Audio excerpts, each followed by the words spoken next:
you just sort of sum up for us the essence of your statements, and I'll go in the order in which I had called people up. First, we'll recognize Marguerite Colston, Communications Director for the Autism Society of America. More importantly, she's a parent of a child with autism, her 6-year-old son, Camden. Welcome to the committee, and please proceed. Thank you. I'd like to thank Chairman Harkin and Senator Spector and the members of the subcommittee for giving me the opportunity today to share my experience of living with a child on the autism spectrum. I also wanted to part and say thank you very much to you and Senator Spector for those very important questions you asked. It is truly an honor to be asked to speak to you today, and I hope I can convey some of the needs, hopes, and dreams of the more than 1 million families in America who are affected today. As you mentioned, I'm the Director of Communications for the Autism Society of America, and I am the mother of 2 children, including a 6-and-a-half-year-old son with autism. My son pictured here is Camden. This is Camden. My son has a disorder with no known cause and no known cure. You have at your disposal today the best experts on researching causes and cures, but I am here today to tell you about the very important space between causation and cure, the space that Camden and I occupy.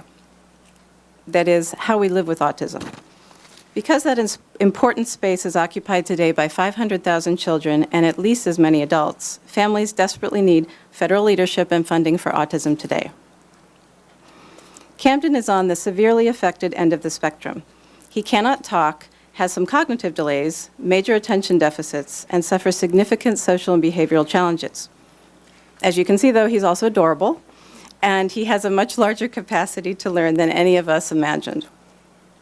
Like many parents, I was told that autism was not treatable, and that the best thing I could do for Camden was to prepare myself and my family for the idea that he would never be independent. Experts told me that information when he was only 2.5. Today, my little boy, who for years did not turn to his name or react to games, now grabs my hand after dinner and takes me to the refrigerator for his nightly ice cream. When the school bus comes every morning, he walks on with a grin and he finds his seat. Camden does not make these developments naturally, but through intensive therapy, individualized education plans, high medical costs, and a sizable team of dedicated professionals. In many respects, my story is typical. Camden was diagnosed with autism when he was 2.5. However, I was lucky that Camden was born with other medical ailments and very low muscle tone, because unlike most children with autism, Camden began receiving early intervention services from our county when he was just 6 weeks old. Even though we only received 4 hours per week of early intervention, that program was the reason Camden can chew, sit up, and walk onto a school bus today. Excuse me. Like most families, I had to wait 12 long months to get an appointment with a developmental pediatrician when my pediatrician expressed concerns about Camden. My wait times for his specialists continue to be 12 to 18 months. So we rely heavily on the public educational services we receive, thanks to the IDEA Act, and thank you for your support of that. As I think about it, however, I am still very concerned about what will happen to Camden once the school bus stops coming. Camden, and most children and adults with autism, is going to need a lifetime of supports and services. Even if he is able to speak someday, he will need training to prepare him to enter the workforce, assistance with transportation and housing, access to health care, and a range of other services to allow him to live as independently as he is able. Excuse me. Unlike most parents, I consider myself to be a very privileged American. I received a great education. I have a good job, I own my own house, and I have a wonderful and supportive family, and several of them are here today. I can afford a small amount of respite care and private therapy. So I have to wonder, if I couldn't get my son diagnosed before 2.5, and if it takes me 18 months to see a doctor, and if I can't afford truly comprehensive services, then what is happening to the average American with a child on the autism spectrum today? If I accepted that autism was not treatable and Camden had no hope, what do others do? What happens after Camden turns 22 and the federally mandated disability services end? And what are we going to do about this? One of the things we can do for Americans living with autism is fund the Combating Autism Act and encourage the resulting research to be treatment guided, not just causation specific.